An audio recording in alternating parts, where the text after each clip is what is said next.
guys, and welcome back to Dunstill Hobbies, and in today's video I am going to be doing a review for one of the arguably best shows on Netflix right now.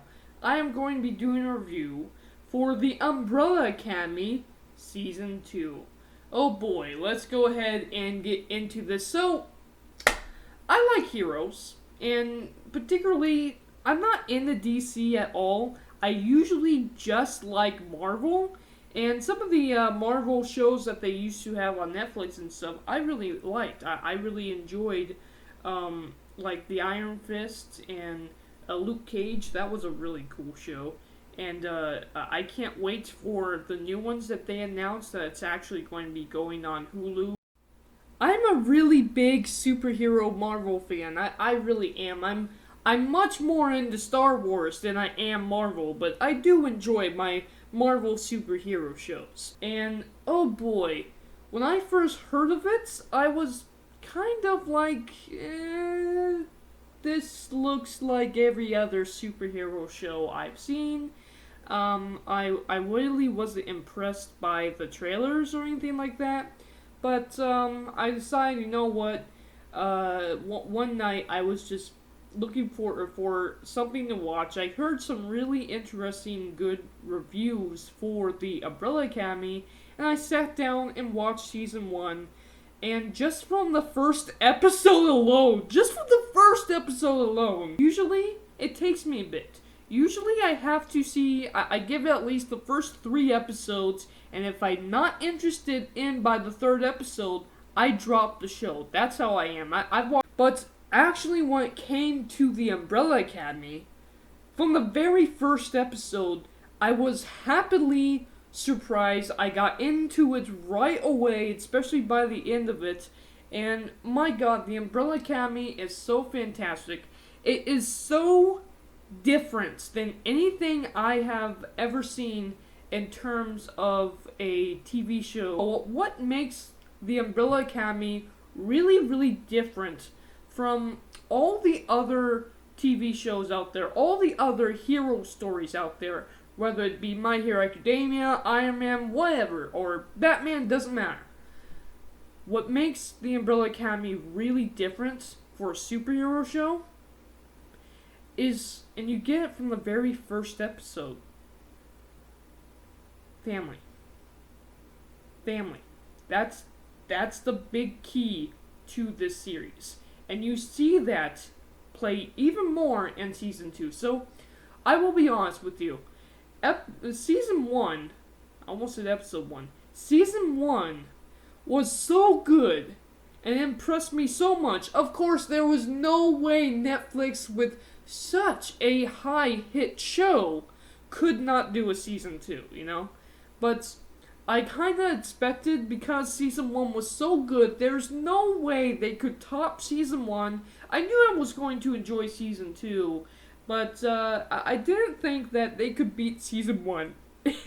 And they did. They absolutely did. And the way they beat Season 1, playing on the family aspect of the series, that's what makes the show very good. And I can tell you this. While a movie would be great, I don't think you could tell a story like this in a movie.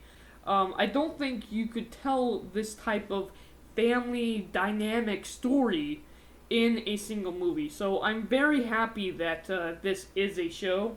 I'm very happy that we get connected with these characters so much. And we just go right back into it with Season 2. So let's go ahead and just briefly talk about what happens in Season 2. I don't want to spoil the entire show because, of course, I want you guys to go watch it. So if you guys are expecting a lot of spoilers, I might say a couple little things here and there, but I'm not going to give you guys anything big. But if you guys want to know absolutely nothing about Season 2, at this point, I would highly recommend you to click off this video and come back when you're done. But without further ado, let's go ahead and talk about Season 2, guys. Okay, so I had to look up what year it was. So 1963. So they all get stuck between 1961 and 1963. Like, I believe Luther was like stuck in 1962 for a little bit. Then there was Klaus and Ben got stuck in. They actually got stuck first, like in 1961. Vinya in the 1963. Five didn't show up till the end of 1963, like 10 days before the world ends. Oh yeah, now we have to deal with another world ending because just like in our normal time, we just brought it back. So apparently in 10 days after John F. Kennedy, the president at the time, after he dies, the world was supposed to end according to the Umbrella Academy. And the question, of course, becomes, well, is it Vanya again? Which is interesting. And we also have their dad seems to be like a secret alien agent or something in there. I don't know where that story's gonna go. Unfortunately, we don't get to see the whole story there. Boy, that was just really, really weird. And I enjoyed the entire show. And yes, I am being very vague about it because I don't want to spoil the whole thing. But let me tell you what the funniest thing was Klaus. Oh my, they made him like a hippie, and it makes sense for the character. It makes sense for the character progression, but they make him like a hippie. He pretty much starts a hippie cult in the show, and that's really really funny. Now Vanya, you know, she in this season, she gets a love interest. It's a girl. Who cares? But I really liked that whole story with her and the young. I could be wrong, but he had like ADHD or something, or maybe he was autistic. You know, because if he was autistic, I could understand being autistic myself. But I really enjoyed the whole series. The whole series. I think I really enjoyed Vanya the most. In fact, my favorite character of the show would be between Fives, Klaus, and Vanya. Probably Klaus because they just do a lot with Klaus that just makes me completely laugh. But you know what? What's really interesting is Ben, who is of course a ghost in the show. He dies at the beginning of the show, so he's already dead by the beginning of the show. What's really interesting is they actually gave Ben a lot more character. Of course, Ben can only talk to Klaus, but he finds out that he can take over bodies. He has kind of these ghostly powers now. Of course, no one can see him. And Klaus is just a jerk to him, not letting him talk to the family at all. But I really liked how he had these small but very important moments where he's like, "I miss you guys." Like all of them walk out of an elevator, and he's just like, "I miss you guys." You know, he can't talk to anyone but Klaus, and Klaus is a jerk.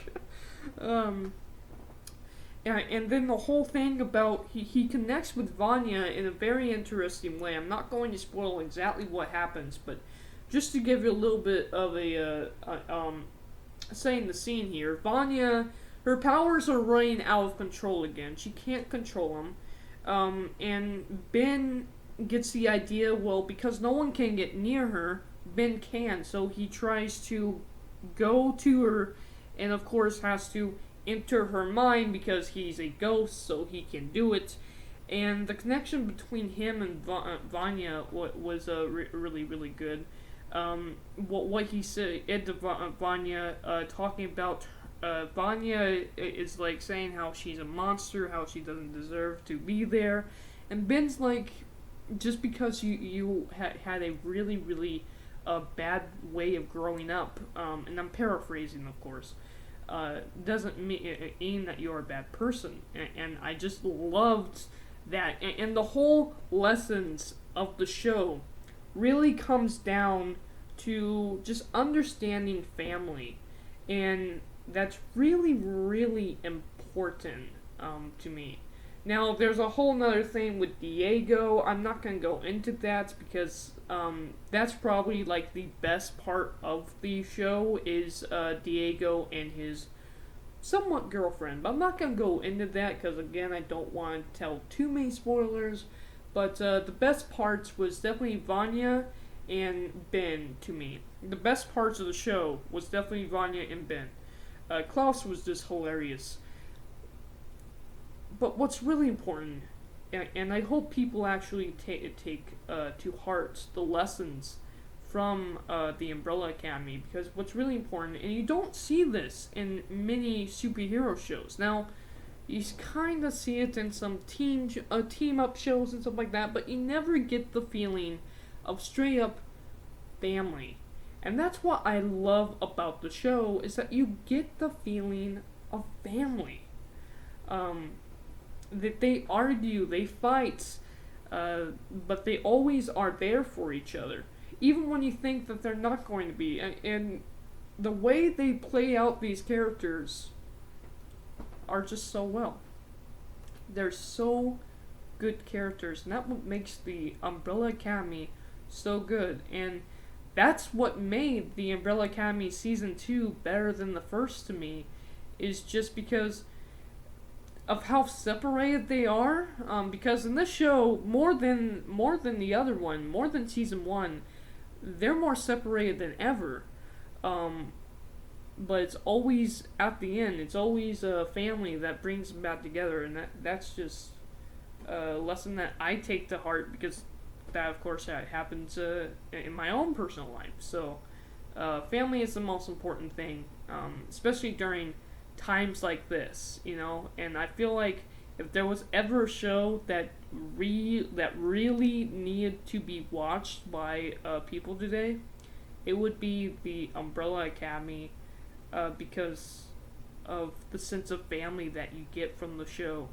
It kind of teaches you about your own family situations, which I really do enjoy the whole message there. So, what do you think it is that makes the Umbrella Academy so much different than other superhero shows? And thank you guys for watching. I'm out. Bye. Okay, I'm in the process of editing this video, and I forgot to mention this. Yeah, that thing with the dad is weird. It leads into a really interesting cliffhanger at the end of the show, which, if you know anything about time travel and shows like this, I mean, it's pretty obvious. So, I'm not going to spoil it for you guys, but it's pretty obvious where they're going with this, and let me tell you, I cannot wait for Season 3 because of the little cliffhanger they have at the end of Season 2. It's going to be fantastic. Can't wait to see more of this show. Thank you guys for watching. I'm out. Bye.